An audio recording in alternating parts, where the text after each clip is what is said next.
નમસ્કાર દોસ્તો, આપણે જાણીએ છીએ કે હવે ચૂંટણીના પડઘમ શાંત થઈ ચૂક્યા છે। પાંચમા તબક્કાનું મતદાન પણ હવે પૂરું થવા આવ્યું છે અને હવે સૌ પરિણામ મેળવવા માટે આતુર છે।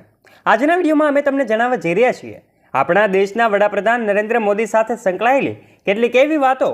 શું આખરે નરેન્દ્ર મોદીના પત્ની આજે નરેન્દ્ર મોદીને મળે છે? નરેન્દ્ર મોદી એમના પત્નીને મળવા માટે પહોંચતા હોય છે ત્યારે આજે આ જશોદાબેન કેવું જીવન જીવી રહ્યા છે તે તમને નહીં ખબર હોય।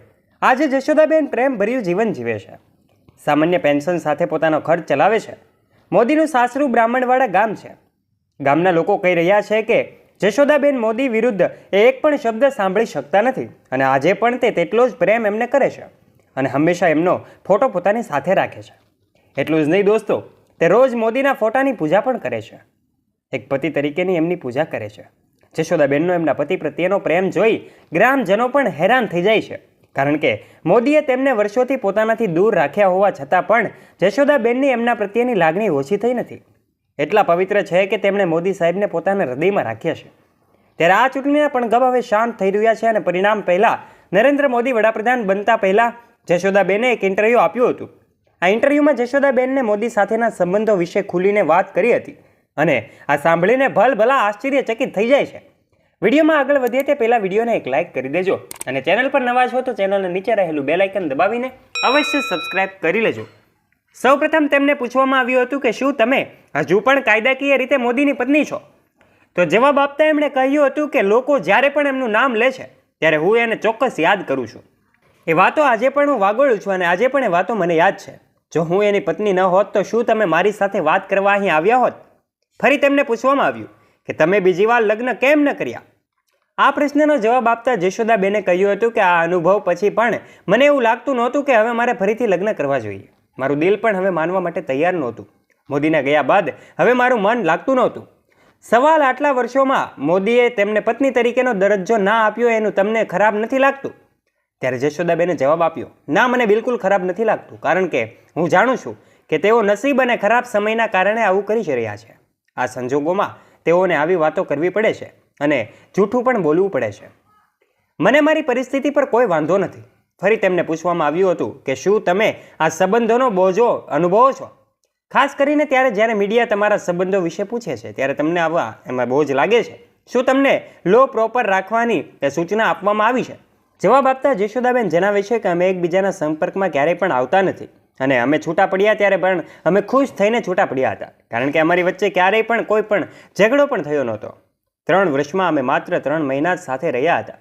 અલગ અલગ થયાના એ સમયથી આજ સુધી અમારી વચ્ચે કોઈ વાતચીત પણ થઈ નથી। એવો સવાલ પૂછવામાં આવ્યો કે શું મોદી સાહેબે તમને ક્યારેય પણ એમ કહેવાય કે મળવા માટે બોલાવ્યા છે?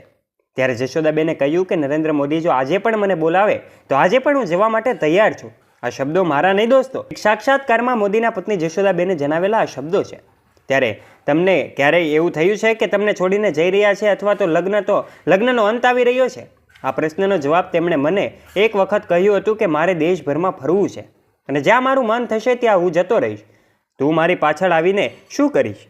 હું તેના પરિવાર સાથે રહેવા વડનગર આવી ત્યારે તેણે મને કહ્યું કે તારી ઉંમર હજુ ઓછી છે। આ શબ્દો મારા નહીં, આ જશોદાબેનના શબ્દો છે। છતાં પણ તું સાસરિયામાં કેમ આવે ત્યારે તારે ભણવામાં ધ્યાન આપવું જોઈએ। જોકે ઘણી વખત હું મારા સાસરિયાના ઘરે ગઈ ત્યારે તે ત્યાં ન હતા અને ત્યાં આવવાનું તેણે હંમેશા માટે બંધ કરી દીધું હતું। તેઓ RSS શાખામાં ઘણો સમય વિતાવવા લાગ્યા હતા, તેથી મેં થોડા સમય પછી ત્યાં જવાનું બંધ કર્યું અને મારા પિતાના ઘરે રહેવા લાગી। નરેન્દ્ર મોદી અને એમની પત્ની સાથે જોડાયેલી આવી જ વાતો ઘણી બધી રસપ્રદ હોય છે। નરેન્દ્ર મોદી મને હંમેશા એમ જ કહેતા કે તું ભણવામાં ધ્યાન આપ અને હું સમાજ સેવા કરવા માગું છું, જેનાથી હું તને મારી સાથે રાખી શકું નહીં, અને એટલા માટે આ નરેન્દ્ર મોદીએ એમના પત્ની જશોદાબેનનો ત્યાગ કર્યો હતો અને આજે પણ તેઓ બંને એકબીજાથી અલગ રહ્યા છે અને ખૂબ સારું અને એમ કહેવાય કે આનંદમય જીવન જીવી રહ્યા છે। આજે જશોદાબેન એમ એક શિક્ષક તરીકેની ભૂમિકા ભજવી રહ્યા છે અને એમનું ખૂબ સારું પેન્શન પણ હવે મળી રહ્યું છે। જશોદાબેન આજે નિવૃત્ત છે અને ખૂબ સારું અને સાદું જીવન જીવી રહ્યા છે। ત્યારે મિત્રો, પોતાના એક શિક્ષક તરીકેના એ જશોદાબેન ગૌરવ અનુભવતા હોય છે। ત્યારે આ જશોદાબેન સાથે સંકળાયેલી કેટલીક વાતો આશા રાખીએ છીએ તમને ગમી હશે।